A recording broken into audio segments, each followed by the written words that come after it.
Bismillahirrahmanirrahim. Assalamualaikum warahmatullahi wabarakatuh.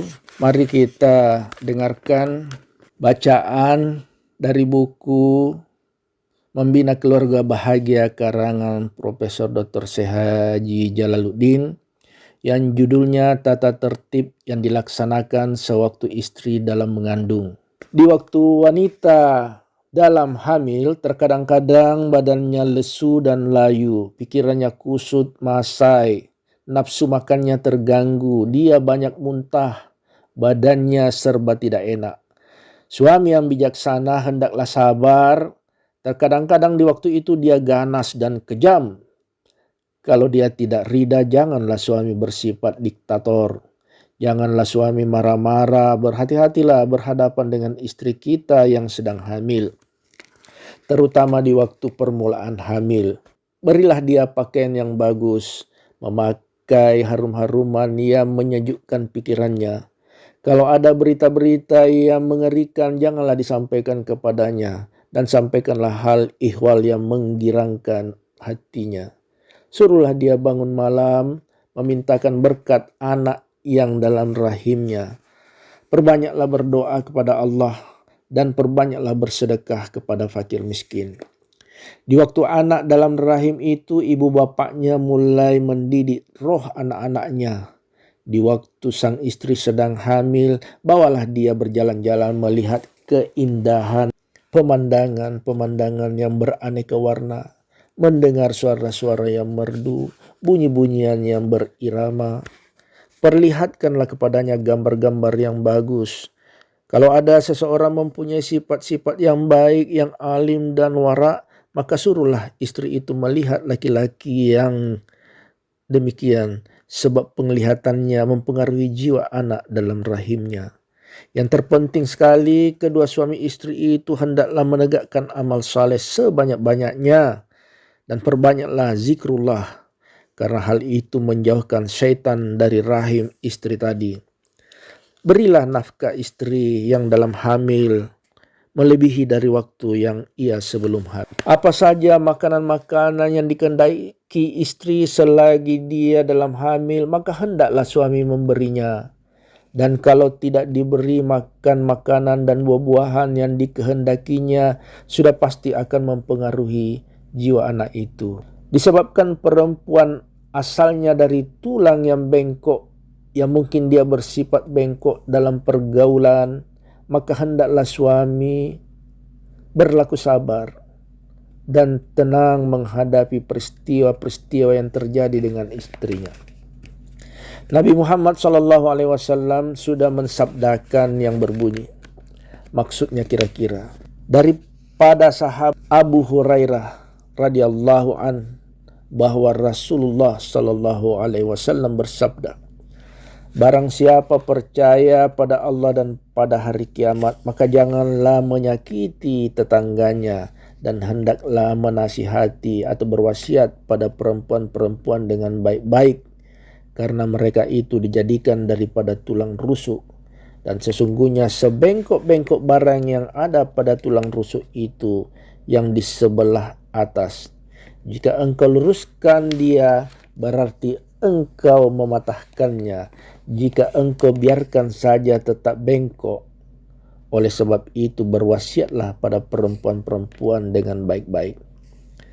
Lagi sabda Nabi Muhammad SAW yang maksudnya kira-kira, daripada sahabat Usama bin Zaid radhiyallahu an, bahwasanya junjungan Nabi Muhammad SAW bersabda, pada sesudahku tiada aku tinggalkan fitnah yang sangat menyakitkan pada orang kelak, ialah tipu daya perempuan. Perhatikan lagi firman Allah, maksudnya kira-kira, maka bahwasanya tipu daya perempuan itu amat besarnya. Berkenaan dengan keadaan sifat-sifat perempuan sudah demikian dijadikan Allah, maka tiada lain perbanyaklah sabar dalam mempergauli istri-istri kita. Sabda Nabi, maksudnya kira-kira, umpama perempuan yang saleh di dalam kebanyakan segala perempuan, seumpama seekor gagak yang putih di tengah-tengah kumpulan 200 gagak. Demikianlah penjelasan judul yang kali ini. Kita lanjut pada judul lainnya. Bismillahirrahmanirrahim. Assalamualaikum warahmatullahi wabarakatuh. Kita berjumpa lagi, kali ini judulnya suami menghalangi supaya istrinya jangan hamil. KB alamiah. Ada bermacam-macam akal suami berdaya upaya supaya istrinya jangan hamil. Karena mungkin ada beberapa sebab yang penting yang tidak mungkin diterangkan dalam buku ini. Di antaranya cara yang dilakukan oleh laki-laki menjatuhkan air maninya tidak dalam rahim istrinya. Boleh atau tidak pekerjaan yang tersebut? Marilah kita perhatikan sabda Nabi Muhammad Sallallahu Alaihi Wasallam. Diriwayatkan oleh Jabir bin Abdullah katanya, berkatalah kami kepada Nabi, berilah kami fatwa hukum mencabut zakar kami supaya jangan keluar air mani kami dalam rahim istri kami di waktu kami bergaul. Padahal dikatakan oleh orang Yahudi bahwa pekerjaan kami seolah-olah menanam anak hidup-hidup. Bolehkah pekerjaan kami atau tidak?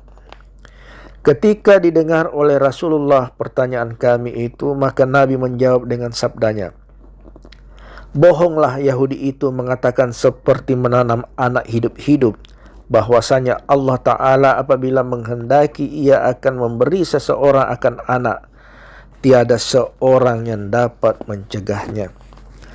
Lagi kata sahabat-sahabat Nabi Muhammad SAW, adalah kami mencabut akan zakar kami supaya keluar mani di luar rahim istri kami. Padahal masa itu turun Quran.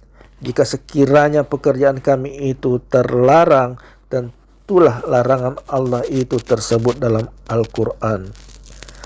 Dan pada satu hadis Nabi yang lain, ada pula Nabi mencegah pekerjaan yang demikian. Mungkin larangan Nabi itu bukanlah larangan haram, hanya larangan makruh saja. Perhatikan sabda Nabi Muhammad SAW.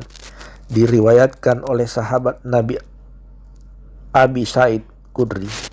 Telah disebutkan orang mengeluarkan air mani di luar rahim istrinya. Bila didengar oleh Nabi, maka Nabi bersabda, apakah salahnya jika kamu tinggalkan air mani itu di dalam rahim istrimu? Tiadalah mudarat sekali-kali yang demikian itu, karena bahwasanya tiap seseorang telah ditakdirkan Allah kejadiannya, yakni kamu tiada dapat menghalangi pemberian Allah itu. Demikianlah judul kali ini. Insyaallah kita lanjut pada judul berikutnya. Sekian, assalamualaikum warahmatullahi wabarakatuh.